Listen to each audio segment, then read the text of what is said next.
on va, en fait, je vous explique un petit peu comment ça va se dérouler. C'est vraiment une conversation ouverte, d'accord, à travers les thèmes qu'on va évoquer ensemble.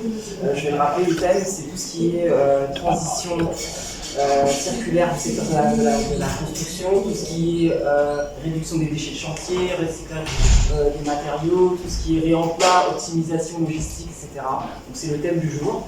Et bien sûr, je vais poser des questions, mais après, bien sûr, c'est une conversation ouverte où chacun donne son avis, chacun donne un petit peu son point de vue sur la situation. Et bien sûr, Marie, qui est notre hôte aujourd'hui, pourra parler par rapport à Saint-Gobain, évidemment, puisqu'on est à Saint-Gobain aujourd'hui. J'offre le café. Voilà, j'offre le café. Donc on a une journaliste, Lina Boraya, qui est très sympa, qui a fait des déplacements avec des défis. On a Gaël du Journal des Archipels. On devait avoir quelqu'un du Business Map qui a annulé vraiment de manière impromptue hier soir à 23h30, comme d'habitude.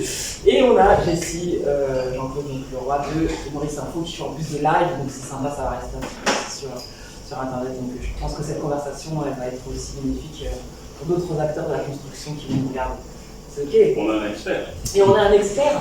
Alors, de toute façon, on va commencer par faire un tour de table. Je vais vous laisser vous présenter. Comme ça, on sait un petit peu qui est qui. Comme ça, les journalistes aussi pourront noter les intervenants. Ok? On commence par vous? Très bien. Allez, je suis Colin Lang, je travaille pour Expertise France et je travaille sur l'implémentation de la feuille de route d'économie circulaire de Maurice en accompagnement du secteur privé. D'accord. Bienvenue au sein de Business Maurice. Business Mauritius. Super. Moi, je me présente, c'est important. Amaury Cugnaville, je suis le General Manager du buteur accès commercial et recherche et développement chez Saint-Gobain, bien. Et voilà, implémenté à Maurice dans l'industrie depuis maintenant pratiquement 30 ans. On a une présence locale depuis à peu près une trentaine d'années. Pas sous le nom Saint-Gobain, mais. Bonjour tout le monde, je suis Julien Rexal de WeCycle. On est recycleur de papier et carton, les premiers dans l'océan Atlantique. Et j'occupe les projets du business development, donc un vaste chantier. J'imagine. Ok. Bonjour tout le monde, je suis Pritou Parmanam, donc architecte chez Morphos, mon partenaire. Donc nous sommes à Maurice et puis nous avons implanté Morphos Architecte depuis 1995, j'ai une trentaine d'années. Et nous pratiquons essentiellement dans le privé. Le seul contrat public qu'on a eu, c'est la rénovation du théâtre de Bourgogne. Sinon, voilà. Top. Welcome. Bienvenue à tout le monde en tout cas. Alors je commence les hostilités avec une première question. Quel est l'état des lieux en fait maintenant aujourd'hui à l'île Maurice concernant le secteur de la construction? Qu'est-ce qui se passe dans un chantier classique à l'île Maurice? Qu'est-ce qui part à la benne? Qu'est-ce qui part pas à la benne? Quel est l'état des lieux en fait? Là on a un architecte, voilà, il y a énormément de construction, c'est que le secteur est en pleine expansion sur l'île et il y a beaucoup de gens qui se plaignent. Il y a beaucoup de gens qui disent que l'île Maurice ne ressemble plus à l'île Maurice des parents, des grands-parents, qu'on construit un petit peu partout, qu'il y a des constructions sauvages et qu'on voit plein de déchets partout, et on ne sait pas ce que ça devient. Donc, quel est l'état des lieux? En fait, je pense que c'est bien de commencer par cette question-là, et je suis sûr que tu auras des choses à nous dire, puisque tu vois un petit peu ce qui se passe aussi. Amaury? Moi, je vais laisser Pritou, parce que je pense que Pritou est celui qui fait naître les projets, donc voilà.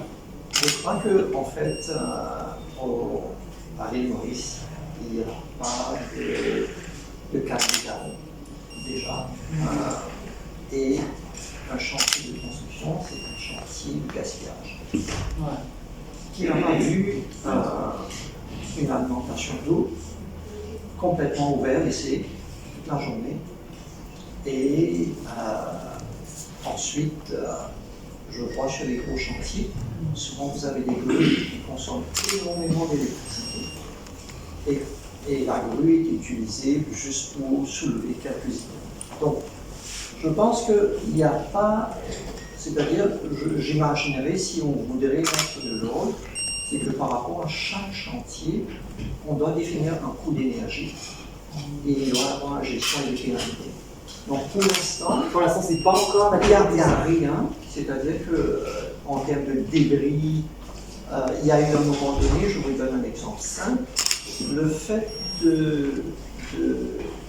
d'élargir par panne de blocs, vous avez 15% déjà de blocs qui sont endommagés. Parce qu'on n'avait pas la mécanisation pour. Et vous avez des camionneurs qui transportaient les blocs et on débarquait à la. Et quand ça a été, on débarque ces blocs, chacun jette un petit peu à sa façon, et vous avez déjà, à la base, avant même d'utiliser le produit, vous avez des déchets. Et si vous suivez cette pratique, aujourd'hui, il n'y a pas de contrôle. Il n'y a rien. Comment vous expliquez justement qu'il n'y a pas de contrôle en fait? Si vous générez les déchets, il n'y a pas de contrôle sur la façon qu'on utilise les matériaux. Il n'y a pas. Par exemple, ce que je venais de vous dire, c'est que vous faites une application d'eau et vous payez le volume d'eau. C'est tout.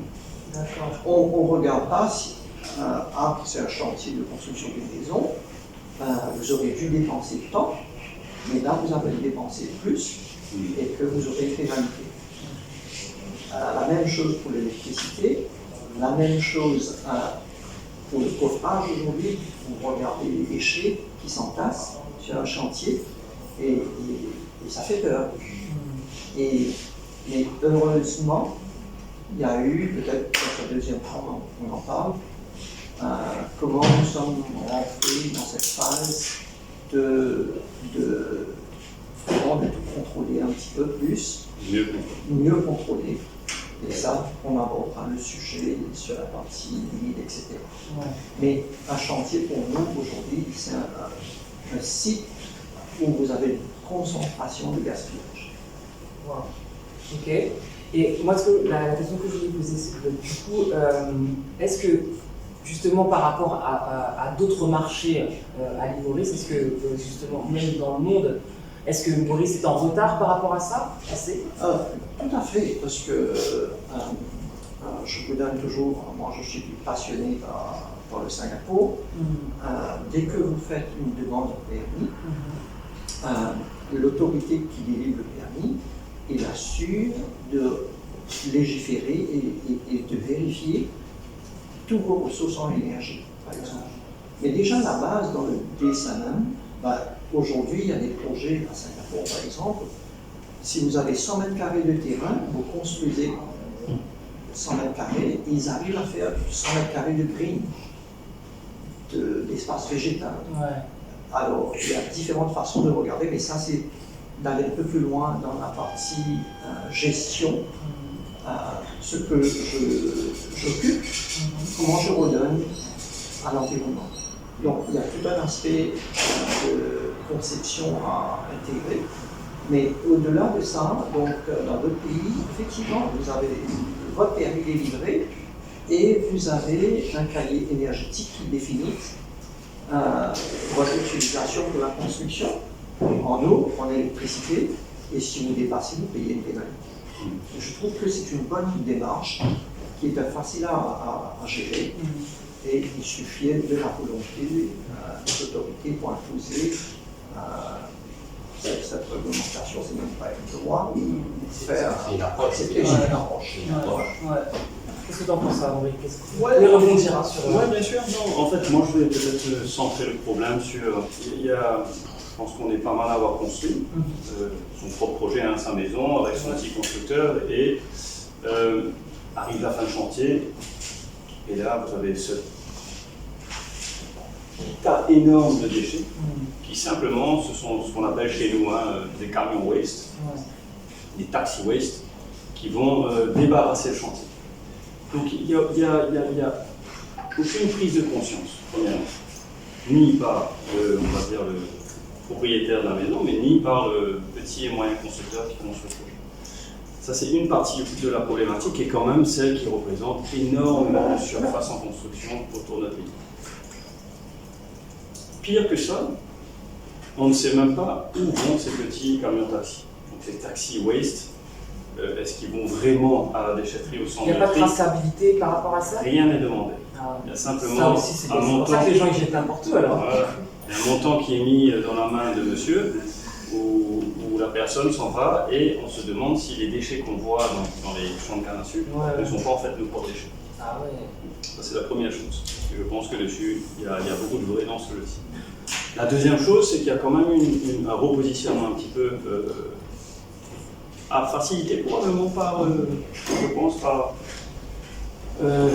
l'intérêt aussi, l'intérêt financier de certaines certifications de projets, dont le projet demande des certifications libres, qui imposent dans leur cahier des charges quand même au niveau du chantier un tri, on va dire oui, un tri quand même, une meilleure gestion de ces fameux déchets. Et qui, malheureusement, pour certains, n'ont pas de suite. C'est-à-dire qu'effectivement on peut trier, mais qu'est-ce qu'on fait avec? Est-ce qu'on exporte? Je ne suis pas le plus sachant de ça. Et c'est là où on réalise qu'il y a un maillon qui manque pour qu'on puisse aller un peu plus loin dans notre histoire de circularisation.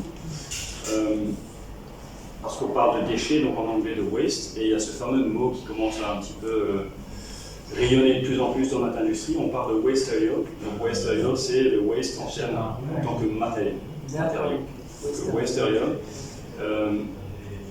Donc voilà, on est un peu au début, et je pense que c'est bien qu'on se rencontre pour qu'on pose certains avis, certains points de vue, certaines approches entre Gillian et Pritou. J'ai pas la même approche, je suis industriel. Ouais. Ils n'ont pas la même approche, ni entre nous. Donc c'est important qu'on aille aussi un petit peu s'échanger des informations pour qu'on arrive à capturer là où se positionnent nos intérêts communs. C'est-à-dire où on peut trouver des ressources. Gillian et moi, on va bientôt rentrer en discussion sur un potentiel projet de récupération d'un déchet qu'on pourrait venir recapter par rapport à certains sites. Voilà, mais ça se fait sans vraiment cadre. C'est ça qui est un petit peu notre identité en local. Alors justement, concrètement, qu'est-ce que Saint-Gobain justement a mis en place par rapport à cette problématique? Et évidemment, comme vous êtes aussi dans tout ce qui est, j'imagine les gens qui viennent ici, ils ont des projets personnels, etc. Est-ce que vous êtes dans un accompagnement aussi de ces personnes-là, ou est-ce que vous, c'est plus une approche plus globale qui est liée à votre entreprise? Et vous aussi, n'hésitez pas à intervenir dans le sens où est-ce que vous voyez une amélioration aussi dans les nourriciers eux-mêmes, dans leur logique de préserver l'environnement, entre guillemets? Ou est-ce que c'est encore ramé et qu'il y a encore plein de choses à communiquer? Non, il y a encore plein de choses à communiquer. La prise de conscience individuelle, elle est là, mais elle est là, et puis quand il faut faire le pas, elle n'est plus là. Ouais. Donc allons être très, très honnête et très franc. Il y a encore beaucoup à communiquer. Je vais laisser la parole un petit moment. Ouais. J'aime bien juste donner notre position, la mienne. Voilà. En fait, on est en face d'un problème de taille industrielle. Le déchet, aujourd'hui dans notre pays, c'est de la tonne. C'est pas du kilo, hein. Ouais, c'est de la tonne, de la centaine de tonnes, des centaines de milliers de tonnes qui sont vraiment là et qui posent énormément de problèmes. Avant que je continue à Maurice, est-ce que tu as des chiffres? Est-ce qu'on a des chiffres ici à Maurice, justement des déchets? Expertise France nous communiquera les chiffres certainement avec beaucoup plus de précision. C'est bien de savoir ça aussi. Des tonnes de déchets générés par rapport au secteur de la construction. Dans le carton et le papier, oui, certainement qu'on a beaucoup de chiffres avec il y a une estimation pour la construction. Il y a des estimations, après c'est vrai qu'elles ne sont pas très précises aujourd'hui, et surtout l'ensemble de la dénomination des déchets est difficile à connaître, et c'est justement difficile d'avoir vraiment une idée vraiment de l'ampleur aussi du volume de déchets qu'on est à traiter ou à éviter. Pour justement guider les investissements, les actions en priorisant là où c'est le plus important en fait. Et ça c'est quelque chose qui manque aujourd'hui dans la prise de décision, c'est d'avoir justement des données fiables pour pouvoir justement choisir où investir, et là où on est plus efficace, là on a plus d'impact économique et là on a plus d'impact environnemental. D'accord. Si peut-être je peux rajouter une chose sur les déchets. Et tout à l'heure, on était en train de parler, on se disait que tout était une question de timing. Il y a quelques années, si je peux mentionner, UBP était venu de l'avant avec une technique de construction poutrelle et haute.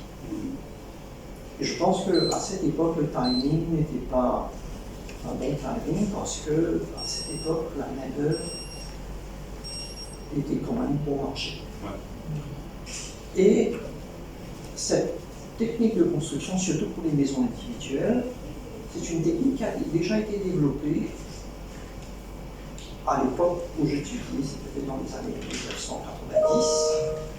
1990-95 en France.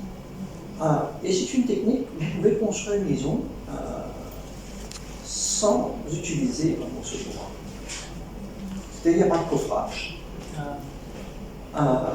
Et à La Réunion, on construit avec cette méthode et en même temps, ça vous permet de gérer une construction juste parce qu'on définit déjà les distances des murs, etc. Vous avez le type et vous ne gaspillez pas le béton, vous ne gaspillez pas sur les fondations. Et il y a une autre chose qui, moi, je pense, à me déranger énormément, c'est-à-dire que nous sommes dans un climat tropical et que nous devrions faire l'effort de garder une architecture tropicale. Et à Maurice, on utilise à outrance ce béton. Et je pense que tout le monde parmi nous savent qu'une dalle en béton garde la chaleur. Et par moment, jusqu'à 2 heures du matin, vous aurez un rayonnement et c'est très inconfortable. Et aujourd'hui, par exemple, quelqu'un qui n'a pas les moyens, qui va vers l'État, il aura un budget pour couler une dalle. Mais il n'aura pas ce même budget pour mettre une toiture en tôle, qui est plus adaptée. Donc, dans la démarche même, Là aussi, on préconise un matériau qui n'est pas nécessairement adapté. Et aujourd'hui, vous savez tous que, et d'ailleurs vous avez des produits de réparation, avec une dalle toiture terrasse, dalle plate, en principe, vous ne devriez pas laisser la dalle exposée. Il faut mettre une étanchéité, etc. Donc la tôle, aujourd'hui, pourquoi la tôle est meilleure pour le climat, c'est que ça garde moins d'énergie, donc de source de chaleur, et au bout d'une heure de temps, la tôle se refroidit. Après le coucher du soleil, vous avez la tôle qui fonctionne bien, et en termes d'étanchéité, vous avez une meilleure étanchéité. Alors, c'est un petit peu, il y a aussi cette problématique que nous, êtres humains, on veut rester dans notre zone de confort. Ouais. Des fois, nous dessinons un projet où on veut innover, vous vous retrouvez devant un client et un ingénieur, et l'ingénieur va vous dire, bah non, ce que l'architecte propose coûte plus cher. Et il n'y a pas de débat, voilà, on retourne, et en carrière, et pareil pour la construction aujourd'hui, quelqu'un qui construit, dans sa démarche, je dois chercher un maçon. Mais je ne vais pas aller vers une démarche, est-ce que j'ai d'autres moyens de construire? Est-ce que je cherche un charpentier? Tout à fait. Et aujourd'hui, vous pouvez aller voir un charpentier métallique, mais les charpentiers métalliques vont s'occuper beaucoup plus des grands warehouses et moins cette clientèle de maisons individuelles. Et je trouve qu'il y a moins de gaspillage avec la charpente métallique. Il y a une vitesse de montage, de rapidité et un gain. Ouais. Mais quels sont les architectes comme constructeurs, quels sont les déchets qui sont générés en général dans un chantier? Premièrement, les plus gros déchets en fait, c'est quoi? En général, vous mélangez le béton, le dosage, peut-être en fin de journée, on a trop mélangé. Qu'est-ce qu'on fait? Oui, c'est vrai, plutôt, j'ai mal compris ta réponse. Mais non, les déchets sur une construction ne sont pas très compliqués, hein. Ils sont assez simples à trier. Quand on regarde bien, on a le bois de coffrage, on a un peu de la tuyauterie, parce que bon, il y a quand même toute la partie du câblage qu'il faut s'occuper, de la tuyauterie haute. Tu as un peu de clous, des métaux, des choses simples, du sac papier beaucoup, donc un sac papier qui vient de ces fameux producteurs que nous sommes, nous, et ceux qui fournissent le ciment. Donc, ce n'est pas des déchets très compliqués à ségréguer et à trier. C'est juste dommage de ne pas avoir plus cette culture qui est aidée, je pense, par on va dire, ce que devrait nous aider à aborder, c'est le gouvernement qui devrait venir avec certaines propositions à ce niveau-là. Peut-être que c'est pas compliqué, mais il y a peut-être beaucoup de types de déchets au final et qui se mélangent pas forcément, donc que ce soit le bout, le plastique, un sac, le ciment, etc. Au final, c'est un type de déchet différent qui aura une filière, si on pense à la frette.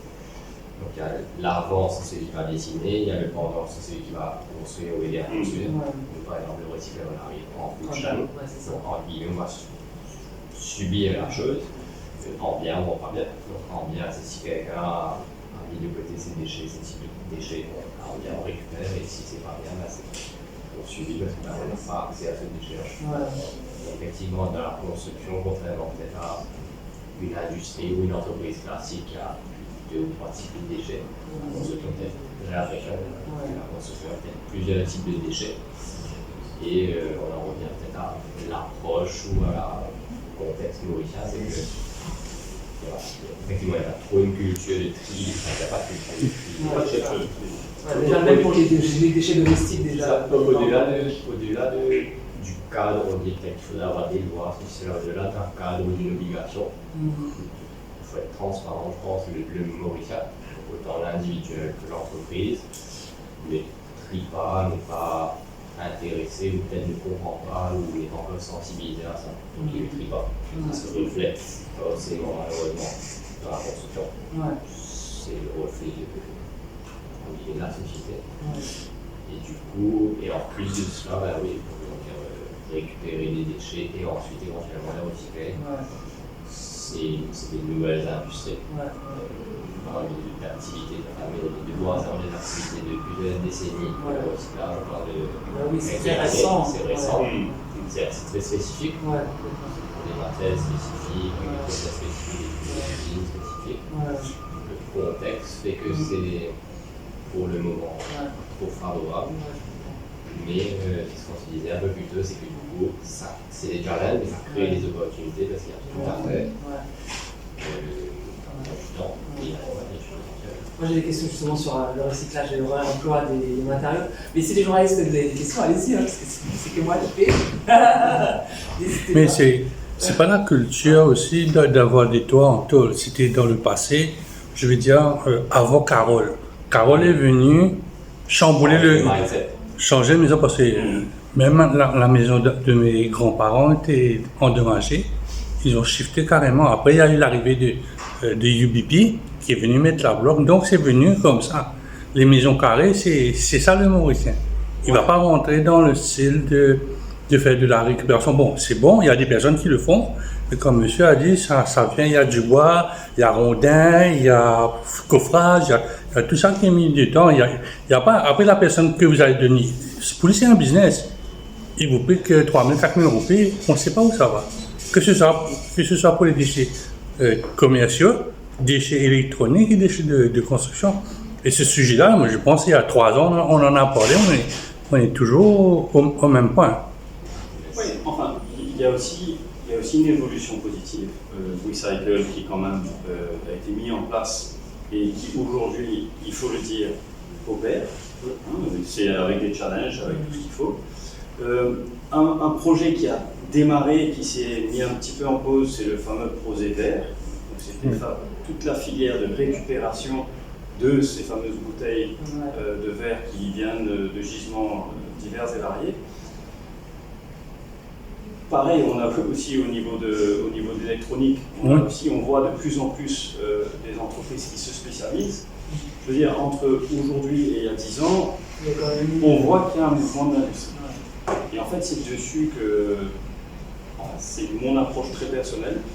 Quand vous avez une industrie, et on a une industrie, on a un tissu industriel mauricien qui est diversifié, qui est mature, et surtout qui a généralement une santé financière assez solide. Avant de le dire, le mauricien, quand il investit de façon engagée. Ce n'est pas des petites industries, vous regardez un peu les grosses industries locales. Ça a été, à certaines années, je pense qu'on faisait partie du top, des meilleurs dans le textile, par exemple. On a été l'une des plus belles industries du textile mondial. Et quand vous avez une industrie, vous avez aussi des opportunités de créer ces fameuses industries parallèles. Pourquoi? Parce que, pour revenir au problème, le problème est un problème de taille qui ne peut pas être absorbé par... souvent on se dit oui, on peut faire telle ou telle chaise avec un plastique recyclé, on peut faire telle ou telle déco dans un hôtel, un mur avec des bouteilles qu'on a récupérées. C'est sympa, c'est très artistique, c'est innovant, c'est inspirant, mais c'est des gouttes d'eau dans un océan de problèmes. C'est pour ça qu'en vis-à-vis, l'industrie doit être la réponse en fait. Et pour la petite histoire, le Prosévère, la personne qui lance le projet je l'approche, et elle me parle de 18 000 tonnes. On dirait que c'était catastrophique pour elle, de me parler de 18 000 tonnes. Et je lui dis, en fait non, de gisement potentiel à pouvoir capter.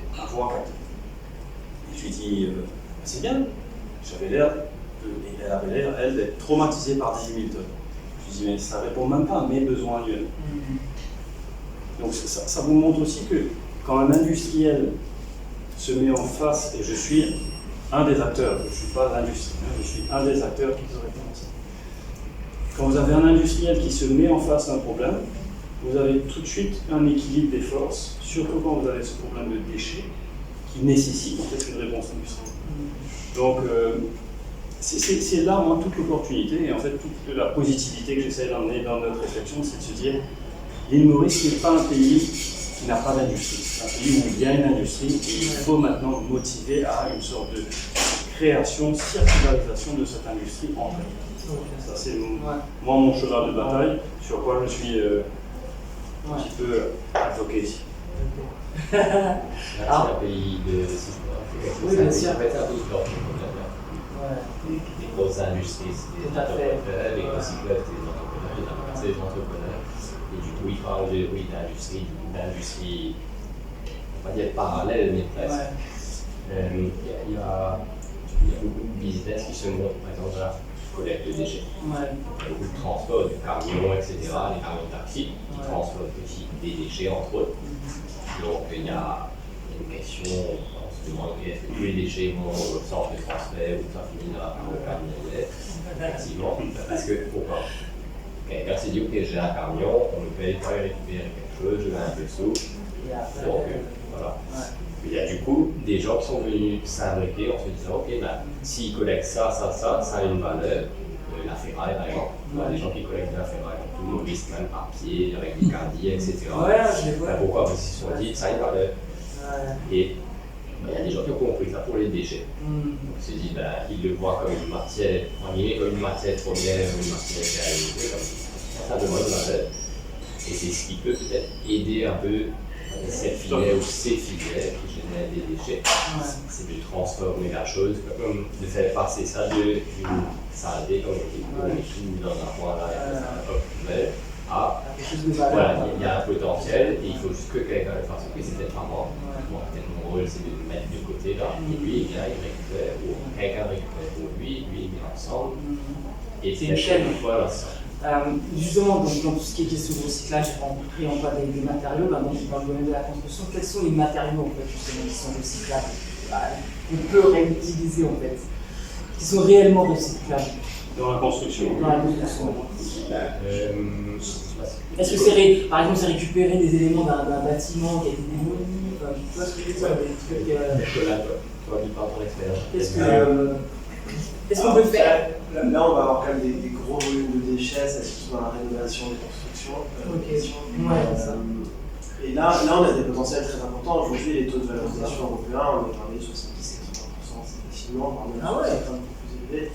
En fait, on a une différence entre des fois des très gros gisements de déchets, de matériaux minères, qui sont plutôt faciles à valoriser, avec des fois des valorisations qui sont de qualité différente. Du renvers, du recyclage, on n'est pas sur les mêmes qualités. Et après, un plus petit gisement de déchets qui est plus compliqué à valoriser. Donc, il y a quand même un gros potentiel de valorisation sur l'ensemble des matériaux et des produits de construction.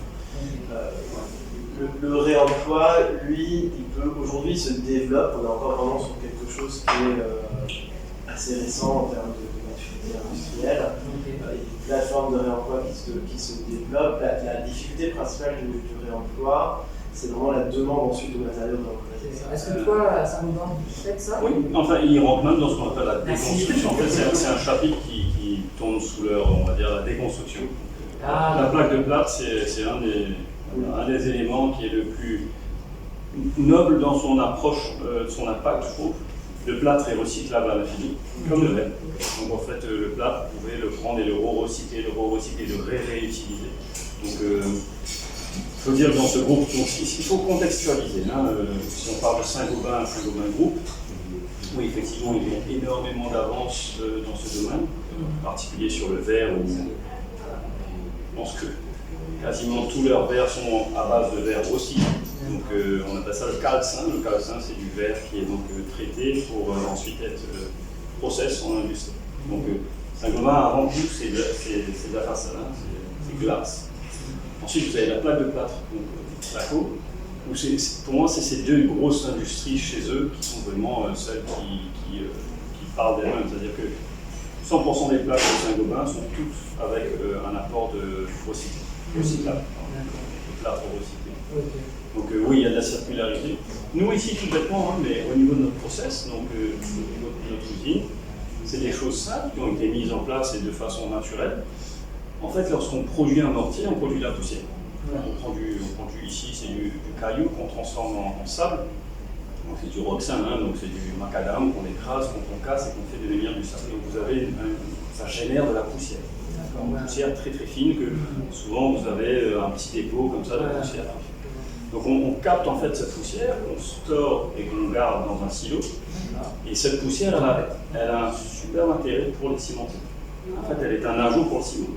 Donc aujourd'hui, on a nos livreurs, notre fournisseur de ciment qui vient, qui décharge son camion, qui fait quelques mètres et qui reprend en fait, la poussière de basalte, qui le ramène dans son centre de production. Et en fait, il fait des différents types de ciment, toujours pour la même raison. Ces filaires qu'on appelle, donc c'est des poussières de basalte ultra fines, permettent en fait, en étant juste blend, donc mixées avec du ciment, permettent de décider, définir des types de ciment qui sont différents. Donc, vous avez vu hein, depuis quelques années à Maurice, on n'a plus un seul et unique ciment, on a plusieurs variétés de ciment qui viennent simplement de ce type de blending. Ça c'est un truc qui est assez simple, facile, on l'a mis en place, on a investi dans un silo et aujourd'hui on tourne sur une boucle qui pour moi est vertueuse parce que là, le mec il arrive, il livre son ciment, toi tu le rends. Donc ce genre de choses-là se fait. Et on parle de tonnes. De tonnes? Ah oui, on est en tonnes. On est en tonnes. À la base, qu'est-ce que vous faites de ce surplus? Ben, vous avez des sites à Maurice où il faut venir remettre à niveau les terrains. Ben, vous avez ce site où vous allez déposer votre poussière de base. C'est une poussière lumière, mais c'est jamais très bon pour le sol. Donc là, aujourd'hui, c'est quelque chose qui est beaucoup plus vertueux. J'avais noté ça, je reste. Il y a beaucoup de types de déchets qui sont réutilisables. Il y a beaucoup de types de déchets qui sont réutilisables. On a parlé d'un type. Et voilà, on a parlé du coffrage, du bois, etc. Et encore une fois, c'est le britannique, c'est de connecter le dots. Je pense que ça part de la volonté d'un chantier, d'entreprise, et ensuite de pouvoir connecter le dots. Donc celui qui va venir peut-être récupérer, et ensuite la fouille qui va. Mais parlons-en un peu, le projet, ils sont en fait, eux, ils sont à la recherche de volume. Volume pour... les chiffres sont gros. Les chiffres sont gros. Ça marche, 530, 550 000 tonnes de déchets tous les ans. Encore une fois, c'est des chiffres qui sont pas forcément précis, c'est des études à réfléchir, c'est un ordre d'idée. Dedans, on parle d'à peu près 75 000 tonnes de papier par rapport qui rentrent tous les ans sur le territoire où ça a été fini, ça marche dedans. Ça a été comme ça. Et donc, nous, nos deux usines, on peut citer une très grosse. Elles sont situées où? Donc, à Coromandel, à côté. Là, on fabrique des boîtes d'œufs. Des rôtis, vous voyez là dans le commerce, qui avant étaient importés. Maintenant, c'est produit localement. On utilise le papier, des magazines, il n'y a pas vraiment besoin de fil, c'est facile. Et par contre, dans la grosse usine à Vincré, où on fait du papier craft, là c'est du carton. c'est du déchet quand on prend la boîte de commission ou la boîte de chaussures, je vois une boîte de chaussures, c'est la boîte de marron, le craft, quand on fait du craft avec. Et donc, dans cette usine-là, une capacité de traitement de 22 000 tonnes qui est beaucoup, mais qui est techniquement, mathématiquement pas assez pour capter, on va faire les 70, 75 000 tonnes. Et nous, le challenge, on a deux challenges. Pouvoir vendre notre produit fini, au bon prix, etc. Et comme tout le monde. Et c'est surtout la matière première. Vous n'avez pas cette matière première. L'année civile de l'année dernière, on a collecté moins de 7 000 tonnes. Donc, du coup, c'est pas En local. Ouais. Vous parlez en rentabilité ou. Ah non. On perd encore énormément d'argent. L'usine est sortie en octobre 2024. C'est récent. Mais voilà, on arrive à capter de plus en plus localement. Une ressource, c'est ces fameux sacs de ciment, les sacs de mortier qu'on produit, où en fait c'est de la très très bonne cellulose. C'est ça, le craft bag. Donc ça, c'est autant ce qu'il y a pour ceux qui font par exemple des yaourts, donc la poudre de lait, ça vient dans le craft bag, mais effectivement tous les mortiers, ciment, tous ces matériaux de construction. Matériaux de construction viennent dans un craft bag. Comme il dit, il y a beaucoup de fils de liège très solides parce que le sac est lourd, donc il faut pas qu'il se déchire. Et du coup, pour nous, c'est très bien. En termes de déchets, contrairement à une boîte de carton, de chaussures, ça c'est bien pas bien. Donc ce qu'on essaye de faire, c'est de faire un genre de mapping, en gros, trimer ces sacs sur le marché. Vraiment, il faut savoir à peu près combien de sacs il y a, où les sacs vont. Parce que lui, il y a un sac sur le marché. Si je l'achète en direct avec lui, je vais le sac, mais si c'est revendu à une cacaillerie, c'est fané, comme on dit dans Maurice. L'idée, c'est de savoir où il y en a beaucoup pour aller chercher. Et une des pistes qu'on a lancées avec quelques acteurs de Maurice, c'est de venir récupérer sur, par exemple, des gros chantiers. Je vais vous donner l'exemple d'un gros chantier de l'Ouest, où c'est une compagnie de construction, on a discuté avec eux au siège, au Palais pour dire voilà, même discours, vous mettez des craft bags sur le marché, on aimerait bien les capter, etc. À l'usine, il y a des pelles, des sacs qui se déchirent, on vient chercher. Ça peut être le cas, même avec Saint-Gobain. Ils mettent ça de côté, on vient chercher, c'est facile, c'est une situation. Quels sont vos gros chantiers? On a fait un test. Donc il y a un chef de chantier qui nous a rencontrés, on a expliqué notre démarche, etc. Et on a dit voilà, c'est simple, pour être simple. Enfin, nous, on le prend, on enlève toute la poussière de ciment, etc. On empile les sacs dans une benne, dans un gros sac, dans quelque chose. Quand le sac est quasiment prêt, sur tous les jours, une fois par semaine ou quoi, là on vient le récupérer. Vrai démarche d'entrepreneur. C'est un bon business, hein. Donc nous, du coup, ça nous fait augmenter ce qu'on va capter. Premièrement, lui, au lieu que ce soit, déjà c'est plié, c'est aplati, ça prend moins de place. Ça ne va pas dans sa grosse benne de déchets où il va payer peut-être un enlèvement, etc. Donc lui, financièrement, il y a un impact direct. Puisqu'on parle de quantité de sacs et de poids non négligeables. Pareil, s'il reçoit des matériaux, des petites boîtes en carton, il va mettre dedans. Donc c'est gagnant-gagnant. Nous, on récupère la recette, à revaloriser, et lui, il transforme. Il faut lui dire, c'est de la bonne Et c'est de la bonne pub. Et ça a un impact sur le marché aussi. Du coup, lentement, il y a un petit peu moins de tonnes qui vont venir. Mais en fait, quand on revient à ces idées, aujourd'hui, par exemple, Prito, qui est un architecte, demain, on pourrait se dire tiens, j'ai des clients qui sont des clients individuels, à qui je dessine la maison, le projet, mais je vais un petit peu les incentiver parce que j'ai entendu parler dernièrement d'une sorte de, moi je pensais à ça, mais une sorte de certificat green de certains constructeurs. Donc, en gros, je pensais à cette idée, moi, dernièrement, à me dire les petits et moyens constructeurs qui s'engagent et qui se disent moi, je suis quelqu'un qui va trier sur mon chantier. J'appelle les différents acteurs, collecteurs, on va dire acteurs et collecteurs, et je fixe, et donc j'ai un certificat qui confirme à mon client final que moi je suis quelqu'un de respectueux sur l'environnement. Je fais l'effort au niveau de mon chantier de trier une partie, pas tout, mais une partie des déchets qui peuvent être intéressants. Et donc, Pritou serait lui informé de ça. Il aurait son client en face de lui, il lui dit, tu sais, dans notre approche, est-ce que ça t'intéresse quand même de consulter des constructeurs qui sont un petit peu un peu avant-gardistes dans leur approche environnementale et impact.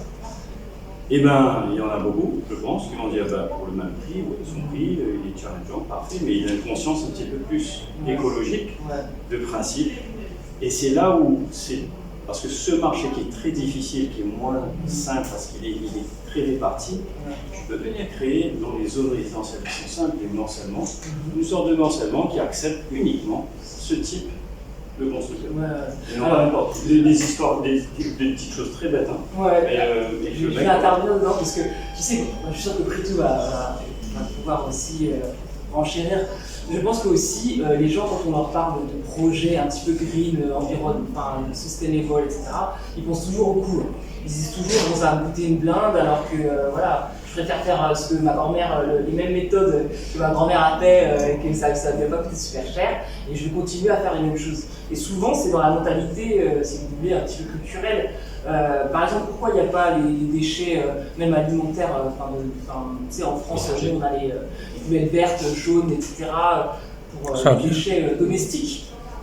Ça vient. Ça vient. Ça vient, mais ça prend du temps. Ça a pris 10 ans.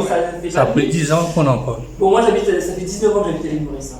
Ça fait quand même, tu vois, je suis pas comme si une novice, donc je sais quand même ce qui se passe dans le pays, ça fait quand même longtemps. Donc tu vois ce que je veux dire, donc des petits gestes comme ça qui sont pas encore intégrés déjà dans la mentalité du Mauricien lambda, d'accord. Donc maintenant, pour construire avec, en prenant en tête, peut-être qu'il faut que je pense aux déchets, c'est pas encore dans les mœurs en fait.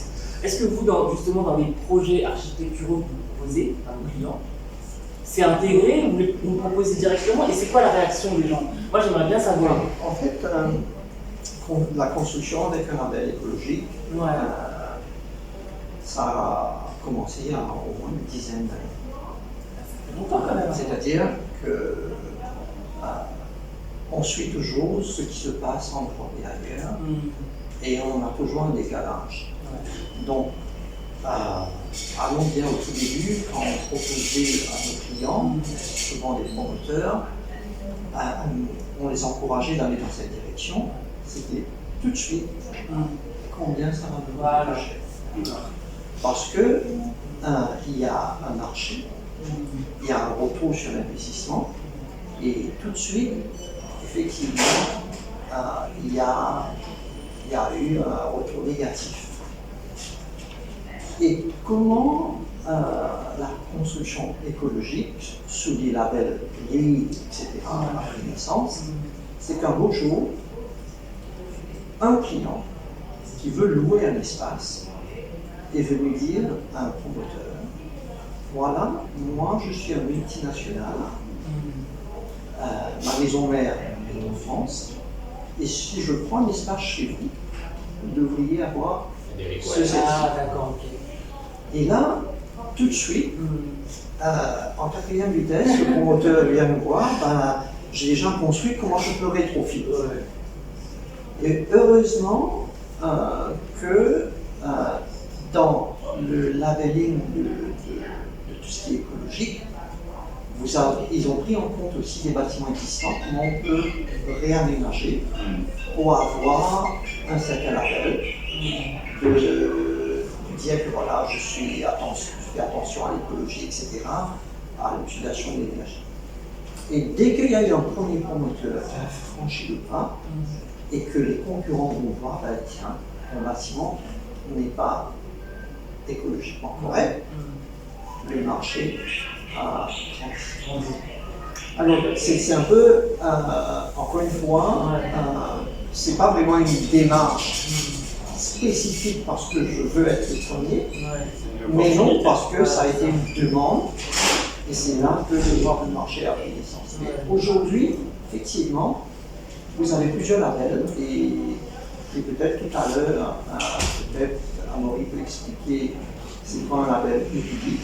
Oui, les déclarations environnementales. Parce que je pense, nous, on se calque sur plusieurs labels pour définir la partie écologique. En un mot très simple, je vous dirais que tout ce qui a été écrit pour l'Europe n'est pas nécessairement Adaptable pour ici, les hein. modes. Parce que c'est une question de points. Vous recyclez l'eau, vous avez tant de points. Vous utilisez tel type de matériau, vous avez tant de points, et ça vous donne un certain level, du entry level au highest level. Le souci, c'est que souvent, par exemple, sous le tropique, vous pouvez produire de l'électricité à bas prix, mais vous avez un point seulement. Et le coût d'acheter des PV, etc., est Conséquent quand même. le coût est conséquent. Ouais. Donc, mais par contre, je trouve que l'investissement en vaut. Mais par contre, si vous avez un seul point, donc les promoteurs vont se dire, pour avoir un point, je préfère faire autre chose. Alors, La façon de scorer aurait dû être plus. C'est ça. Alors, est-ce que ça, c'est justement, je ne vais pas rentrer dans le truc politique, etc. Mais est-ce que justement l'État, c'est pas lui qui doit fixer les trucs par rapport à ça, justement? Le rôle de l'État, justement, parce que en Europe, les pays, les ministres, c'est eux qui s'appliquent. moi j'avais un prof à l'école qui me disait tout le temps, il n'y a pas honte de copier. Ouais. Mais si vous comprenez ce que vous êtes en train de copier et vous pouvez l'améliorer, c'est encore mieux. Alors je trouve que C'est tout le principe. c'est tout le principe. Donc je trouve que nous sommes une petite population, nous ne pouvons pas faire une industrie énorme. Bien sûr, c'est à moi plus de regarder sur la région. Mais par exemple, sur la partie de production de l'électricité, on peut, si chacun fait un effort, on peut arriver à produire son propre électricité. J'ai fait moi-même il n'y a pas très longtemps. Ah bon, comment? En achetant ces PV, en installant un système de batterie. Je suis en porte-à-faux avec les règles de la CRD, mais je suis en auto. Je suis autonome. Alors, et quand vous regardez, comment on est arrosé avec le soleil, etc., donc je trouve qu'il y a des choses que l'on peut venir avec des gestes simples, des décisions simples, mais en mettant un cadre correct. Par exemple, si la CEP a peur que les individuels produisent leur propre électricité, parce qu'ils ont peur que s'ils coupent l'alimentation pour préparation, vous êtes en train de produire l'électricité, vous risquez d'envoyer de l'électricité sur le réseau, et son technicien peut être électrocuté. Mais vous avez des équipements qui ont fait du one-way. Il suffit de trouver des électriciens agréés par la CEP pour faire ces installations. Et le système va fonctionner. Dans le monde aujourd'hui, nous sommes comme si, à la base, sur l'énergie, sur le traitement d'eau, sur les produits utilisés, il y a une démarche, mais en fait, en dehors de ces labellisations pour chaque produit, je crois qu'à un moment donné, on va venir, ça va devenir quelque chose de geste le plus simple. C'est-à-dire ces produits vont tout doucement remplacer ces produits qui pèsent lourd sur l'empreinte carbone, etc., etc. Mais comme Amaury vient de le dire, on n'a pas d'encouragement. C'est-à-dire que quelqu'un qui veut faire cette démarche pour être écolo, à la base dans la construction, il arrive de zéro. J'ai l'impression que là, peut-être plus jeune, j'ai l'impression que la dynamique est impulsée peut-être plus en général du secteur privé. Donc, Saint-Gobain, il y a plein des initiatives, pour les déchets en général, qu'est-ce qui se fait ailleurs, qu'est-ce que je peux faire, changement de matériaux. Tu vas parler de peut-être des photovoltaïques, etc. Nous, notre projet de recyclage, il y a un scheme qui a été ouvert. Un scheme, c'est une aide ou une tendance ou quelque chose qui a été demandé par l'État. Alors on s'est dit, ok, il y a un potentiel, on voit et on se lance. Donc ça a été impulsé par le secteur privé et c'est ça qui crée la dynamique sur un secteur existant qui va peut-être se transformer. Donc par exemple, tous les malls qui sont maintenant certifiés LEED ou ceci ou cela. Donc il y a eu un premier. Peu importe la raison, c'est une raison commerciale ou ceci ou cela. Il a créé quelque chose, ça a créé une dynamique. Peut-être un business, peut-être que, mais ça a déclenché quelque chose. Et j'ai l'impression que peut-être l'État réagit peut-être après. L'impulsion vient du secteur privé pour le changement. l'innovation. En fait, c'est peut-être ça le mot, l'innovation. Innovation. Pas le changement pour le changement, mais Ouais. l'innovation ou l'adaptation. Ouais, Et l'adaptation au final. Mhm. Donc voilà, le recyclage c'est une chose, mais la construction évolue, va certainement évoluer. La façon de dessiner les plans, etc. Ça va Le évoluer. défi, enfin, nous par exemple, je parle pour le fameux projet vert qui a du mal en fait à aboutir de façon industrielle. Peu facilement demain, je donne un cadre et juste un exemple simple, on est incentivé sur les taxes à Maurice pour aller à l'export. Dès que vous exportez un produit, toute la profitabilité que vous générez sur cette vente à l'export, au lieu d'être taxé basiquement à 15%, vous êtes taxé à 3%. Ok. C'est énorme. C'est-à-dire que vous avez aujourd'hui, vous faites du 100% de profit et la portion que vous reversez à l'État, elle est vachement minime. Vous prenez le même principe qui est en fait juste un intérêt positif pour l'entrepreneur. Vous lui dites, ok, si tu arrives à me prouver que ton produit est fabriqué par de mon besoin, à base avec une circularité des matériaux qui viennent d'une recircularisation de certains déchets, et que donc du coup ce que tu génères comme profit sur ce type de produit, tu seras incentivé. Le financier, l'entrepreneur, ils s'asseyent, ils font voilà le nombre qu'on est capable d'aller faire, voilà les investissements de départ, voilà sur quoi on s'expose, et ils ont une réflexion parce qu'au final ils se disent j'ai un intérêt. C'est souvent ça. Ensuite, le cadre plutôt mis en place par le gouvernement avec tout le framing politique et aussi les enjeux un peu on va dire, politiques qui sont derrière, peuvent venir. Mais je veux dire, pour un petit peu accélérer les choses, on a nous, les industriels, besoin de petits incentives, de petites étincelles du gouvernement. Le scheme sur l'export n'existait pas avant. Il a été proposé sur un budget très ancien, c'est l'ancien régime, mais ça a tout de suite mis un intérêt aux exportateurs de se dire mais il faut que j'aille chercher des marchés à l'export, parce qu'au final, j'ai tout intérêt à créer de la valeur à l'export parce que je serai beaucoup moins taxé. Ouais. Et mon marché pour y Et mon marché, voilà, et c'est aussi pour soutenir l'industrie, c'est aussi pour la rendre plus on va dire, résiliente demain, parce que quand tu es à l'export, voilà, même si j'ai une petite crise en interne, c'est pas partout que c'est la même. C'est peut-être dans cette discussion, c'est ce genre d'idée qu'on souhaite, nous, en tant qu'industriels, on se met vraiment dans l'identité de l'industrie. On souhaiterait avoir comme un peu des idées qui sortent aussi de la part de nos politiques pour nous dire, ok, on a entendu, on voit, vous allez être certainement taxé si vous générez trop de déchets, mais par contre vous allez être un petit peu incentivé si vous êtes des gens qui montrent un intérêt vers une industrie plus intelligente, moins impactante. Pas tout le temps être dans la taxation de ce que tu fais mal, mais surtout dans peut-être être le booster de ce que tu veux faire bien. Ouais, Je pense que c'est à deux vitesses. Tu vois des choses, des pistes qui pourraient aller des bonnes pratiques d'ailleurs, expertise France a constaté qui pourraient vraiment être appliquées pour vous ici. Alors, pour moi, c'est encore un peu tôt pour parler de transposition de pratiques européennes qui sont dans un marché assez particulier.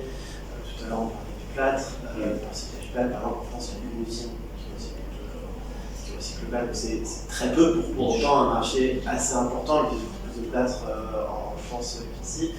Donc c'est assez difficile de voir aujourd'hui des transpositions, surtout pour reprendre l'exemple du plâtre. Aujourd'hui, la capacité de recyclage du plâtre, c'est pas le problème, c'est plutôt le problème de collecte de plâtre propre qui est compliqué. Donc c'est difficile de retransposer complètement. Par contre, il y a peut-être des choses où là, il y a eu des tests et des choses où ça a pas mal évolué, notamment sur tout ce qui est tri sur chantier, l'organisation logistique qui se fait sur chantier qui a quand même bien évolué. Tout ce qui est aussi technique de dépose pour faire du réemploi par exemple. Il faut avoir une manière de déposer la structure du bâtiment d'une certaine manière, une planification, pour que justement on exploite pleinement le potentiel de réemploi. En fait. Et que ça évite la contamination avec des déchets dangereux, ça permet de conserver des aspects structurels des matériaux qu'on va utiliser, ça permet d'avoir le maximum de valorisation. Donc il y a des choses qui peuvent être intéressantes à passer, qui sont à réadapter par rapport aux particularités architecturales, par rapport aux particularités des acteurs et du tissu d'acteurs. Mais il y a des choses que nous, on aimerait bien justement essayer de faire passer, mais le tout en garantissant une consultation pleine de tous les acteurs. Et c'est là où c'est très difficile sur le bâtiment, c'est qu'il y a beaucoup d'acteurs, quand on prend toute la chaîne de valeur du bâtiment, c'est quand même une très grande chaîne de valeur. Et on n'est pas comme sur un emballage avec une durée de vie très courte, on est entre celui qui demande la construction du bâtiment et la fin de vie du bâtiment, on peut avoir des chaînes jusqu'à 100 ans. Donc en fait, c'est ça aussi qui est très complexe sur le bâtiment, c'est qu'en fait, les deux acteurs qui sont vraiment à l'autre bout de la chaîne peuvent être très très très éloignés en termes de temporalité et d'état. Donc ça, c'est un peu la difficulté sur développer l'économie circulaire du bâtiment, qui est assez récente en Europe. Ça fait peut-être 5-6 ans qu'on met vraiment l'accent dessus, qu'il y a beaucoup d'investissements sur développer l'économie circulaire du bâtiment, même s'il y avait des choses qui se faisaient avant. Mais en tout cas, c'est la dynamique actuelle est plus récente. Et avant, on se concentrait vraiment sur la partie déchets. Donc là, c'est plus simple. Mais là, on essaie vraiment d'avoir une approche plus sur l'ensemble du cycle de vie pour réduire et améliorer les déchets à traiter. Et là, c'est plus compliqué. Et là, j'aime bien contextualiser, parce que c'est vrai que nous, il faut qu'on s'attaque à un problème qui est un problème de déchets. Ça, c'est un gros problème. À la base. Et à la base, c'est vrai qu'on peut penser à la déconstruction et surtout la fin de vie des bâtiments. Je pense que c'est encore un peu trop précoce pour nous. Nous, notre réel focus sur ce petit bout de caillou qui est au milieu de l'océan Indien, dans l'immédiat, c'est qu'on a une urgence. L'urgence, c'est l'urgence des déchets en fait. Aujourd'hui, on a un marchicose qui est saturé. Je me demande comment ça accepte encore du déchet. Donc, normalement, je pense que si c'était dans un cadre plus strict, on donnerait qu'on enverrait encore du déchet à marchicose. Et puis, surtout la conscientisation commune, d'avoir vraiment une approche globale, de se dire on va vraiment favoriser à ce que tous les acteurs, donc tous les stakeholders, puissent contextuellement, je dis bien, par exemple, avoir une petite casquette verte. Ce constructeur, il est quelqu'un qui trie, donc je vais peut-être le proposer et je vais le scorer différemment. Les EPD, on en parlait, en fait, c'est de la data. Et les EPD, en gros, c'est des fiches de. À l'époque, on parlait de fiches techniques, aujourd'hui, on peut parler de FDES. Mais c'est la même chose, c'est simplement de déclarer ce qui est ton produit. Est-ce qu'il est lourd en CO2, moins lourd que le compétiteur, et ensuite tu laisses le choix au constructeur de faire son score. Donc s'il est sur une certification LEED, il va scorer. Mais ça permet aussi à l'industriel lui-même de se regarder dans le miroir et de se dire tiens, en faisant peu d'efforts, j'arrive à quand même bien améliorer ce fameux produit qui était mon produit phare. Nous, on l'a fait sur un produit assez important chez nous, et on l'a rescoré sur une empreinte CO2, enfin une empreinte sur le PD avec un résultat, un net score beaucoup plus intéressant. Ouais. Pourquoi? Parce qu'au final, tu te positionnes avec des clients qui sont avec des certifications, et tu te dis j'ai une opportunité. Ouais. Donc en fait, c'est souvent dans notre contexte très entrepreneurial, local, c'est un peu ça qui est le dynamisme qui manque en ce moment et qui est annoncé, mais qui est annoncé sans réelle action prise. Ouais. Là, ça fait 1 an et demi bientôt que le nouveau régime est en place. On sent qu'il y a quelque chose qui va être proposé. Mais ça prend du temps. Oui, enfin 1 an et demi, c'est pas grand-chose, hein. Je crois qu'ils ont beaucoup de choses à faire, mais on veut que ça se mette en place. Il y aura certainement d'un côté la claque et de l'autre côté un petit peu la carotte. Ouais. Les fiches EPD, ça vient. Voilà. C'est des organismes internationaux, tu envoies des éléments, des informations, et ensuite tu génères c'est eux qui génèrent en fait. On se calcule autant ton ciment, ton papier, Tu lui envoies en fait la fiche identitaire de ce que tu es, de même ton site. Petit exemple très simple, hein, mais on a beaucoup de palettes. Cas d'un entrepreneur, je vous parle un peu en termes de notre signature d'ADN, fils d'entrepreneur, et on est un peu comme on a beaucoup de palettes, ça pose problème, ça fait des amoncellements de palettes, et à un moment on se dit bon, on va prendre un broyeur de palettes, on va broyer, on va réorienter nos palettes broyées vers ce qu'on a aujourd'hui, le biomass framework. On réoriente nos copeaux de palettes pour être brûlés à la place du charbon. Ce qui est un peu le move de Maurice, c'est de sortir du charbon pour aller plus vers ce qu'on a en termes de biomasse. donc de la bagasse pendant la coupe de la canne à sucre, et ensuite de ce qu'on appelle des wood chips à Maurice, donc c'est des morceaux de bois combolés. Ben, ne serait-ce que ça, c'est rien la palette, hein. J'aurais pu les prendre, soit faire comme beaucoup de personnes que tu vois, ils mettent le feu et ils roulent leur palette, c'est pas ce qu'on est. On est des gens qui se disent non, on investit dans un outil, on broie la palette, on la rend en gros réutilisable dans une chaîne de valeur plus intéressante. C'est des petites actions, mais tu le fais sans intérêt. Pourquoi? Parce qu'au final, tu as une conscience qui commence à naître. Ça, c'est... Mais si demain j'avais vraiment un intérêt proposé de le faire, je ferais peut-être plus. Je serais peut-être quelqu'un qui capterait ta palette et qui me mettrait peut-être en groupe avec certains autres industriels pour dire générons de la biomasse, parce que de toute façon, ça nous reste sur les bras. Intérêt ou contrainte. Intérêt ou contrainte. Intérêt ou contrainte, mais je suis plus d'une... Je trouve que les intérêts, généralement, accélèrent plus les choses. Les taxes te bloquent un peu, je trouve que les taxes font des choses qui font mal, oui, mais il y a souvent des astuces, parce que tu arrives à limiter. Les intérêts te forcent à laisser. Peut-être plus moteur. Est-ce que vous avez des questions, Lina? Ça va pour l'instant. On va terminer la conversation avec un dernier volet. Moi, je voulais parler un petit peu parce que tu as parlé d'innovation tout à l'heure. Et j'avais lu un article sur tout ce qui est Building Information Modeling. Tu sais, c'est tout ce qui est, tu connais tout ce qui est numérique, parce que ça maintenant, les nouvelles technologies viennent s'imbriquer un petit peu dans cette logique. Et est-ce que je voulais savoir, est-ce que, voilà, en tant qu'architecte, est-ce que tout ce qui est nouvelles technologies, c'est-à-dire de faire tout ce qui est maquette digitale, qui intègre justement cette gestion des déchets, la quantité des matériaux qu'on va utiliser, est-ce que ça vous tendez vers ça, même pour vous, et aussi à Saint-Gobain, tout ce qui est digitalisation, les process, on parle de ça tout le temps, l'intelligence artificielle et tous ces trucs. Quelque part, nous avons abordé ce sujet-là au sein de l'entreprise. Et effectivement, aujourd'hui, vous faites un espace de bureau. Vous avez un client qui peut vous demander quel est le niveau sonore que je vais générer. Vous voyez ici des panneaux de décoration. Ce sont des panneaux acoustiques.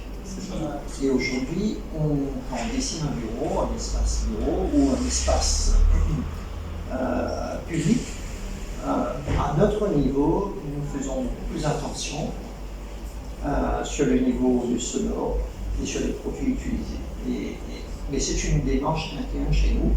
Et c'est vrai, avec la digitalisation sur certains logiciels, vous pouvez faire des calculs, ça peut vous générer ces informations. Par exemple, sur un espace de travail, vous devez avoir 400 lux en termes d'éclairage. Et si vous n'avez pas 400 lux, vous risquez de vous retrouver dans un effet de somnolence après un déjeuner, par exemple. Donc, là, jusque-là, je pense que c'est un petit peu normal. Il y a un autre effet aussi qu'à Maurice, nous sommes un peu en retard, je dirais, sur la qualité de l'air à l'intérieur des espaces publics. Beaucoup de personnes regardent et me disent « Ah oui, j'ai ma clim, et effectivement, c'est en train de rafraîchir, etc. » Mais la clim prend de l'air vicié qui est à l'intérieur, repasse par le filtre et repousse sur l'extérieur. Donc, on a été surpris sur des projets de rénovation où nous avons intervenu dans des grands espaces de bureau. Il n'y a pas un renouvellement d'air. Donc, post-Covid, aujourd'hui, nous sommes en train d'éduquer beaucoup de nos clients qu'un renouvellement d'air est très important à l'intérieur d'un bureau fermé. Parce que du moment que vous climatisez, vous fermez tout. Et si vous ne renouvelez pas l'air, quelqu'un qui est grippé, ses collègues à côté, sont grippés, etc. Mais en dehors de cette partie qui est au niveau micro, je voulais juste rajouter quelque chose. Le gaspillage au niveau macroéconomique. Je vous donne un exemple simple. il y a eu un moment donné, on a voulu faire un centre de distribution de légumes à un point spécifique au milieu des légumes. Donc vous voyez le petit planteur qui plante des oignons, etc. dans le sud. Il doit prendre un transport, passer à travers les embouteillages, venir là-bas, vendre son produit et retourner. Et les autres acheteurs vont devoir aller là-bas pour venir acheter. Alors il y a un souci que moi j'appellerais, il n'y a pas un schéma directeur, il n'y a pas une planification au niveau de l'ensemble de l'île Maurice. C'est-à-dire que nous avons par exemple dans notre domaine des lois qui est le Planning Policy Guideline qui a été défini par Halcro dans les années 80. Je vous donne 5 exemples, je termine là-dessus. Aujourd'hui, je construis un bâtiment tertiaire, des bureaux à Eben. J'ai dans ce document, on me définit, si je construis tant de mètres carrés, je dois prévoir tant de parking. Mais pour l'être humain, Des années 80. pour l'être humain, c'est-à-dire quelle est la quantité de personnes dans le bâtiment, il n'y a pas un espace à manger à définir comme prioritaire. Vous voyez le déphasage, comme si l'être humain est remis un peu en retrait, et c'est la voiture qui prime pour que je puisse avoir le permis. Donc, je pense que quelque part, il y a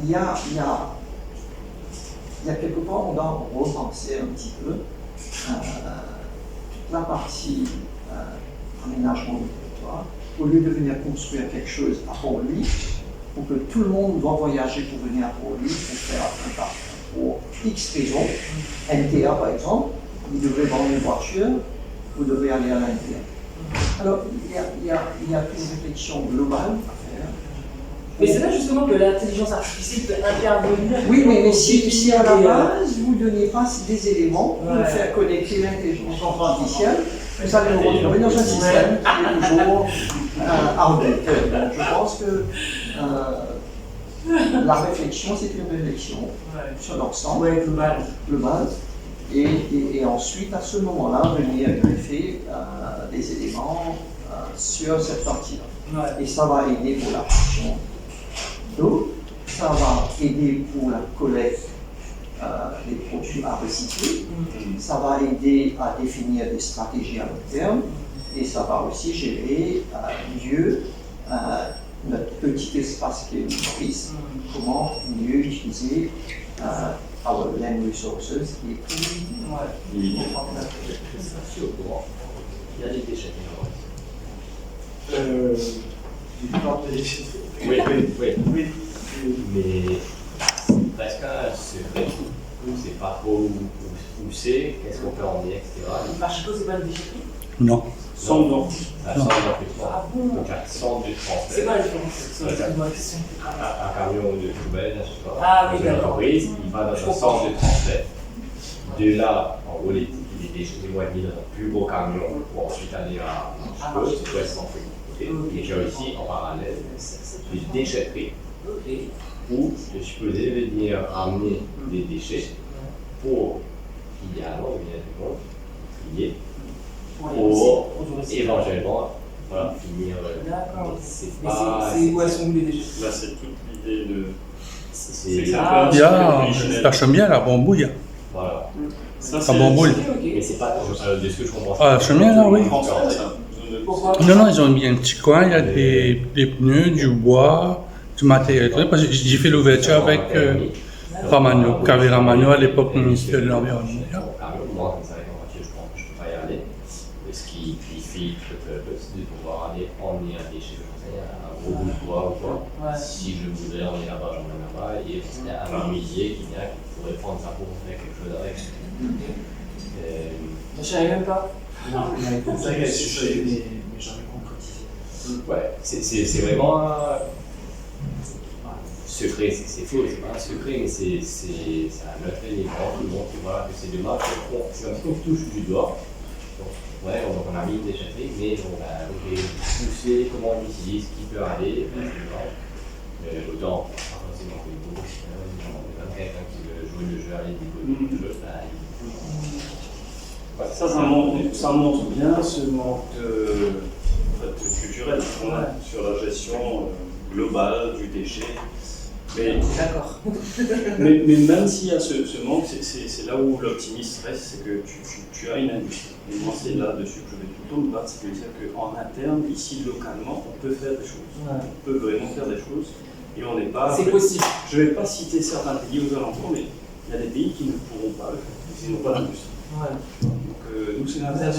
On a vraiment un tissu industriel solide et en fait, il faudrait qu'il y ait un lien qui se crée, certainement motivé par les organismes comme Business Mauritius, comme par, je pense, les corps plutôt gouvernementaux, qui viennent nous donner cette fameuse feuille de route, comment est-ce qu'on peut avancer collectivement vers quelque chose de plus,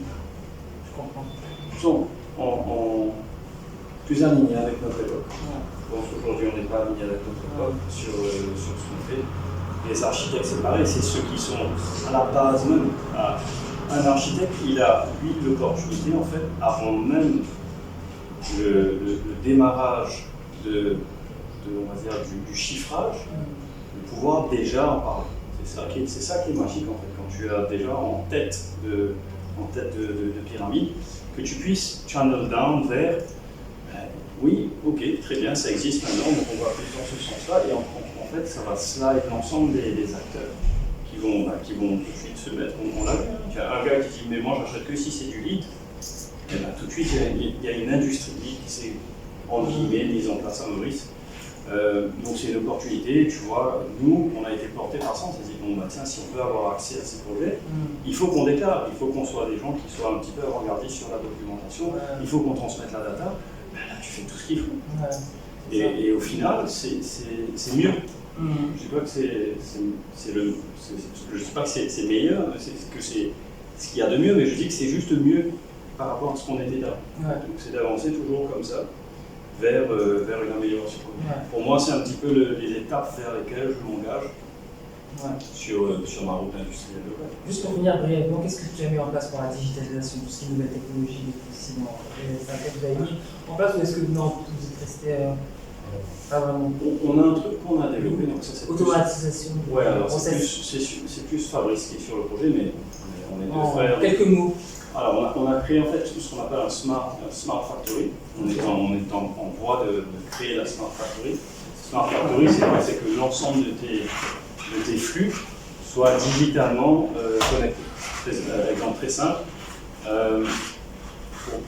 et toujours pour mettre le consommateur, il y a un besoin de 1000 unités. Ce besoin de 1000 unités, aujourd'hui, c'est beaucoup d'étapes, papier, réflexion. Oui, j'ai besoin de 1000, donc je passe une commande. La commande, il faut des matières premières, il faut des humains, il faut de l'énergie. Tout ça, tout ce flux, aujourd'hui, passe par une sorte de... je dirais, moi je l'aime bien. Ça ressemble c'est pas un CRM, mais bon. Bref, moi je l'appelle un gros repas en fait, qui redistribue et qui reprend toutes les informations qui sont liées à ce besoin. Ça permet aussi de gérer énormément tes besoins énergétiques. Pourquoi est-ce que tu surconsommes et comment est-ce que tu améliores? Nous, on a réduit de quasiment 18% notre consommation de diesel. On utilise aujourd'hui un brûleur diesel. Et on réfléchit, pareil, sur une idée de circularité locale à changer de combustible. Aller plus sur, aujourd'hui, quelque chose qui fait sens localement. À un moment, c'était des palettes, mais bref, on s'est dit que c'était un peu risqué. Mais non, on a de l'éthanol, oui. On a du bioéthanol. Donc on produit beaucoup d'éthanol qu'on transforme en rhum. Grosse industrie de rhum à Maurice, mais il y a ce qu'on appelle le mauvais goût, donc c'est ce qui ne se vend pas dans la production d'alcool. Le mauvais goût, c'est de l'alcool qu'on utilisait à l'époque pour nettoyer les fenêtres, l'alcool bleu. Bon, il n'a pas marché à l'époque, à notre époque, quand j'étais en France, c'était de l'alcool bleu pour nettoyer les fenêtres, aujourd'hui c'est fini. Ah bon? Oui. Non, il y a très peu de personnes qui l'utilisent, donc les producteurs de boissons alcoolisées, enfin de rhum, d'alcool blanc, eh ben, ils se retrouvent avec un problème, c'est qu'ils ont aujourd'hui un déchet qu'ils n'arrivent plus à écouler. Et on a une opportunité parce qu'on brûle. Donc je te dis, Alors, il y a tout un chapitre de gestion du risque, parce que ça reste quand même beaucoup plus explosif que du diesel, mais c'est une réflexion. Et aujourd'hui, ce serait donc un combustible, une ressource qui est complètement neutre. Tu plantes de la canne, tu brûles et tu replantes, et tu brûles et tu replantes. Donc, voilà, c'est des petites choses, et on parle de beaucoup de milliers de litres que tu économises sur du diesel. C'est pour ça que l'industrie, je trouve que c'est une vraie réponse à une problématique. Je ne dis pas que c'est la réponse, mais je dis que c'est une des réponses en tout cas. Ben, c'est bon. C'est bon. Merci. Merci pour. Peut-être j'ai une question au niveau du carton. Le nombre de mots qu'il y a à Maurice.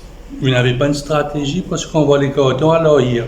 J'aime visiter à l'Ohir. On regarde un peu. Tribeca. Allez à Bagatelle. On a ouvert un site satellite à Bagatelle. Donc ça, on a commencé la première phase, c'est les déchets du mall qui sont acheminés. Donc on a une machine, donc on fait des ballots pour emmener ça dans notre usine. La deuxième phase, on a ramené les déchets des autres à Saint-Charol, de Canadra, etc. Pour les compresser. Voilà. Parce que la machine a une grosse capacité, le Bagatelle ne suffit pas. Et là, on est dans la troisième phase, on achemine du déchet d'une usine de textile ou d'autres business. Mais les autres mots, ils ont Cascavel, c'est une question de localisation de ces mots. Nous, on travaille qu'en B2B. On travaille avec des business. Et les malls, les hôtels, les supermarchés sont des gros pourvoyeurs de carton avec qui on travaille. En gros, avec 95% des malls, des gros hôtels, on travaille. En direct ou indirect. Le carton va finir chez nous. C'est bien. Mais, c'est contrairement à la France ou à la Réunion où il y a une autre stratégie, une autre éducation, où eux, ils ont leur petite machine pour compacter leurs déchets. Ici, ils vont voir ça comme un coût. Oui. Donc, déjà, la machine et le bonhomme, ça a un coût. Okay. Et aussi, il y a une logistique, etc. à organiser. Donc, nous notre souhait, c'est d'ouvrir d'autres sites satellites. Donc, on en a un au centre, à Williams. On peut en avoir un au nord, un dans l'est, un dans l'ouest, un peut-être par Bellon au sud.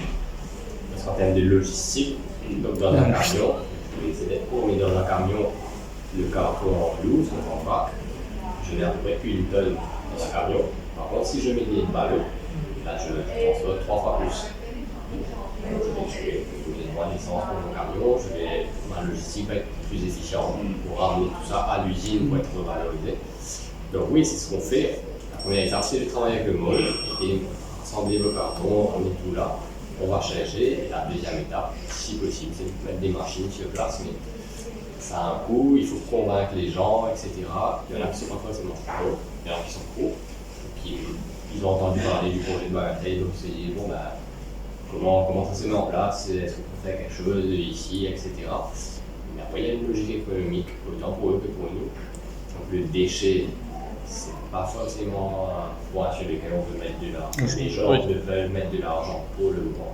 Parce que c'est pas encore contraint, on va dire c'est une facilité.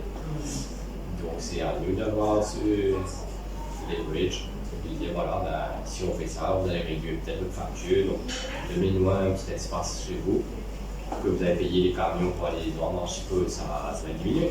Parce que le carton par exemple, c'est le déchet le plus volumineux. C'est volumineux, ça ne vaut pas beaucoup, ça se dissolve sous la pluie, donc on se dit c'est le gentil déchet.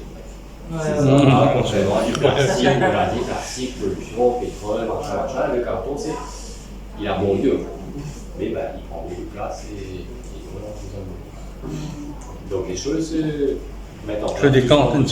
Comme je disais, c'est une impulsion privée. C'est une entreprise, on va avoir un mall, on va avoir un groupe qui a des malls par exemple. On peut dire voilà, on fait quelque chose, des nouveaux malls avec de la certification. La gestion du déchet fait partie selon les certifications, il y a des critères soit dès la construction, soit quand on opère, de qu'est-ce qu'on fait, on doit. Maintenant c'est simple, il doit au minimum ségréguer. On voit qu'il y a des plages, du mall, on a des poubelles comme ça, plastique, machin, etc.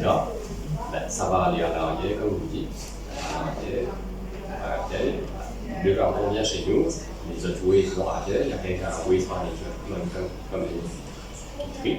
Le plastique va être là-bas, ce qui reste va être à l'enfouissement. Mais les chaînes de supermarchés, sans donner de noms, ils ne sont pas intéressés parce qu'il y a certains qui sont presque dans toutes les villes. Il y a un très bon élève. Il y a un très bon élève. Financement. On ne cite pas de nom. Mais en plus, c'est pas. Mais donc ça fait de nombreuses années, lui, parce que c'est sa conviction, il a voyagé, et c'est sa conviction simplement, il a dit, donc moi je vais trier mes déchets. Donc ces palettes, ces marchandises qui arrivent, les palettes sont cachées, il y a un shredder, il a une benne pour ses œufs, ses déchets alimentaires, les légumes, les fruits qui ont pourri dans le rayon, il met ça dans la benne. Les palettes qu'il achète, il en met. Ouais, je vois que c'est là. Le carton, il va compacter, le plastique, il va compacter, et tout ça va chez différents recycleurs, parce que lui, il a décidé de le faire. Donc, il passe pour empiler un fou au CETA ou un arbre à la vie, c'est le seul qui le fait. Donc, lui, il rentabilise ses déchets en faisant le travail. Déjà, ça fait de nombreuses années qu'il a acheté ces différentes machines. Ça facture déchets de carence arrêtée qui vient lever ce qu'il reste. C'est plein d'argent de temps en temps, ça coûte pas très cher. Peut-être que, j'en sais rien, peut-être qu'il revend certains types de déchets, je ne sais pas pour les autres recycleurs, etc., avec les gens qui vont revaloriser ça. Au final, son budget déchets, pas grand-chose. Je vais retourner, si vous me permettez, je vais parler à monsieur l'architecte. On a parlé du projet vert. Moi, c'était sur le projet qui se trouve à Bellhomme avec les dames. Je ne sais pas si c'est le même projet, mais ils font ces verres-là, ils viennent pour mettre dans les filtres à piscine. Vous vendez aussi des piscines. Alors, pourquoi on est obligé d'aller prendre ça chez des compagnies qui importent ça de l'Australie, alors que ces produits-là sont là? Vous pouvez avoir ça sur différents grammages et vous proposez, je ne sais pas, vos collaborateurs proposent des... C'est ça le blocage? Non, enfin, entre ce projet de Bellhomme et la réalité, c'est qu'ils ont une problématique de capacité. Ils n'arrivent pas du tout à maintenir une production. Voilà, si quelqu'un, les retours que j'ai eus, c'est que bon, je te lance dans l'aventure et puis bon, une semaine ça va bien, et après 10 jours, il n'y a plus de stock. Toi, tu es le commerçant, tu es celui où il y a un client qui vient te voir et qui te dit j'ai besoin du sable de filtration. Donc imaginez l'idiotie, c'est-à-dire que même on est arrivé à importer du verre vidé à Maurice, alors qu'on a des Hilton qui sont... il y a énormément de choses. Le verre, en fait, comme un médium pour filtration, est extraordinaire, même pour la CWA. La CWA qui a ce qu'on appelle des... Filter beds. Ouais, les fameux Rapid Filtration System, qu'ils viennent mettre souvent. En gros, c'est un gros filtre à piscine. Donc pourquoi est-ce que la CWA aussi ne serait pas intéressée, plutôt que d'aller investir dans du sable qu'ils importent directement et de faire un travail en interne avec ProSever pour dire ok, nous on veut capter, on a besoin de 3 tonnes, 5 tonnes par an. Mais c'est déjà ça. Et mettre en place une petite filière de reprocessing de ce fameux verre. Je pense que c'est ce genre d'échange, parce qu'ensuite nous on va rencontrer d'autres personnes. On va sortir d'ici, on va être un peu envisagé avec d'autres interlocuteurs, où en fait les idées peuvent rapidement s'échanger. Pour qu'on réussisse à fédérer des actions qui vont certainement, pour moi, dans un sens qui est annoncé. On n'est pas en train de faire marche arrière, à Maurice on fait plutôt marche avant. On a la filière carton qui s'est mise en place, on voit la filière électronique qui est en train de se mettre en place. Le plastique, on a une première ébauche avec PIN qui a commencé aussi à se mettre dedans. On va dans le bon sens. Nous, les gros industriels, on essaie de faire des choses un petit peu plus logiques pour le marché local. Je veux dire, on est mieux qu'à l'époque de mes parents. Dans notre approche, si je peux dire ça, notre génération est un petit peu plus orientée sur ce type de nouveaux métiers. C'est un peu mon point final, moi, personnel. Le mot de la fin, c'est bon? Cool.